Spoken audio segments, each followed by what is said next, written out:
नमस्ते। मेनोपॉज के इस सीरीज़ में आप सबका स्वागत है। आज मैं आपसे बात कर रही हूँ वेट लॉस के बारे में। इस समय पर आपको किस तरीके से और क्या खा के वेट लॉस करना है। मेनोपॉज के समय वज़न बढ़ना आम बात है, लेकिन इस समय अगर आपने जल्दबाजी में घाई में वज़न उतारा तो फिर आपकी दिक्कतें सिर्फ 1-2 साल के लिए नहीं, अगले 30-40 साल के लिए चलेंगी। मैंने आपसे कहा ही था सबसे पहले वीडियो में कि काफ़ी बार हमको ऐसे लगता है कि अभी हमारा महीना चला गया तो क्या होगा। कुछ नहीं होने वाला है। पहले 10-15 साल भी हमारा महीना था ही नहीं, ज़िंदगी अच्छी चल रही थी। अगले 10-15 साल, अगले 20-30 साल ज़िंदगी कैसी चलेगी, कितना हमको जोश रहेगा, कितना हम लाइफ हमारी एंजॉय कर पाएंगे और हम अपने कितने सपने पूरे कर पाएंगे, ये डिपेंड करता है कि हम इस समय पर किस तरीके का डाइट ले रहे हैं और वेट लॉस का कितना टेंशन ले रहे हैं। तो सबसे इम्पॉर्टेंट चीज़ ये है कि इस समय जब आप वज़न उतारो तब उसे आराम से उतारो, उसे प्यार और पोषण से उतारो। ये ध्यान में रखो कि आपको ऐसी कोई भी चीज़ करनी नहीं है वेट लॉस के लिए जिससे कि आपकी मेनोपॉज की समस्याएं बढ़ती जाए। मतलब अगर आपने ऐसा कोई डाइट किया या ऐसा कोई फास्टिंग किया या ऐसा कोई जूस पिया या ऐसा कोई डिटॉक्स किया या ऐसे कोई बहुत ज़्यादा इंटेंसिव एक्सरसाइज की जिससे कि वज़न तो उतर गया लेकिन मूडीनेस और गुस्सा बढ़ रहा है, डाइजेशन का प्रॉब्लम बढ़ रहा है, स्किन और हेयर का क्वालिटी ख़राब हो रहा है, वेस्ट का मेजरमेंट उतर नहीं रहा है, बोन डेंसिटी बढ़ नहीं रही है, एक्स और पेन्स बढ़ गए, ब्लीडिंग बढ़ रहा है, लंबे समय तक चल ही रहा है, ये यहाँ नीचे जो हैवीनेस है वो भी ज़्यादा फील हो रहा है, रात की नींद भी उड़ गई है, तो वो आपके सेहत के लिए सिर्फ इस दौरान प्रॉब्लमैटिक नहीं है, लेकिन अगले 20-30 साल तक भी वो आपके लिए प्रॉब्लमैटिक रहेगा। बहुत बार जब हम 40 की होती है या 50 की होती है, हमको लगता ही नहीं कि हम 70, 75, 80, 100 की 90 की होने वाली है, पर हम होंगे।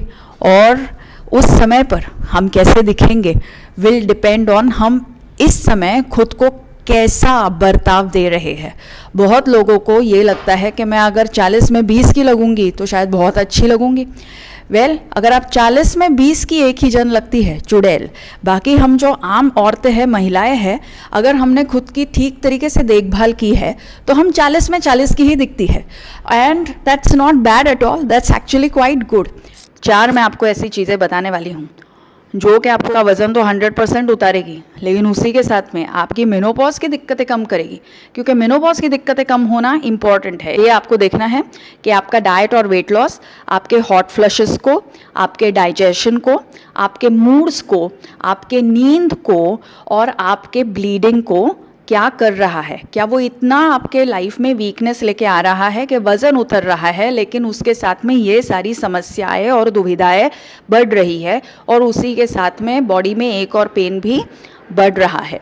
तो ये आपको कॉन्स्टेंटली देखते रहना है। तो 4 ऐसी चीज़ें जो इन सारी समस्याओं का हल करेगी और उसी के साथ ना ही आपका वज़न उतारेगी, पर जो इम्पॉर्टेंट है आपका वेस्ट साइज़ कम करेगी, आपका बोन डेंसिटी बढ़ाएगी, आपके स्किन और हेयर को अच्छे जगह में रखेगी। नंबर 1, शकरकंदी, अरबी, सूरन, इस तरीके के वेजिटेबल्स हफ्ते में एक बार आप ज़रूर खाइए। इस वेजिटेबल्स में, ये जो ज़मीन के नीचे ग्रो होते हैं, इन वेजिटेबल्स में ऐसे न्यूट्रिएंट्स हैं, ऐसे वाइटामिन्स है, ऐसा फाइबर और बायो एक्टिव कंपाउंड्स है जो कि आपके मेनोपॉज के सिम्टम्स को कम रखता है, आपके ब्लड शुगर को भी नियंत्रण में रखता है और आपके वेट लॉस में आपकी मदद करता है। दूसरी चीज़ जो आपको खानी है वो है प्रोटीन। अभी कई सारी बार प्रोटीन खाने के लिए हम ये करते हैं कि वायरल वीडियोस देखते हैं, how to get 25 grams of protein in a vegetarian breakfast. फिर उसमें वो वीडियो में दिखाया जाता है कि कई सारी चीज़ें अलग अलग, चना भी उसमें घुसा दिया है, फिर सिंगदाना भी उसी में डाला है, फिर उसी में पता नहीं काफ़ी सारे ऐसी चीज़ें डाली है जो कि हम कभी भी एक साथ खाते ही नहीं हैं। उसका श्योरली मिक्सी में डाल के हम लोग मिक्सचर नहीं बनाते, और फिर उसको तवे पे डाल के हम लोग उसका पैनकेक या डोसा तो बनाते ही नहीं हैं।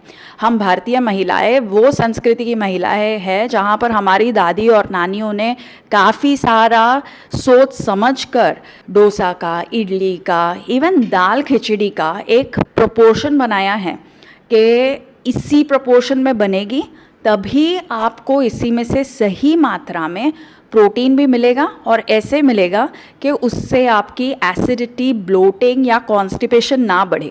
ये जो वायरल वीडियोस पे हाई प्रोटीन डाइट देख के आप करने लगते हो, उससे आपके शरीर को प्रोटीन मिल रहा है या गैस बन रही है?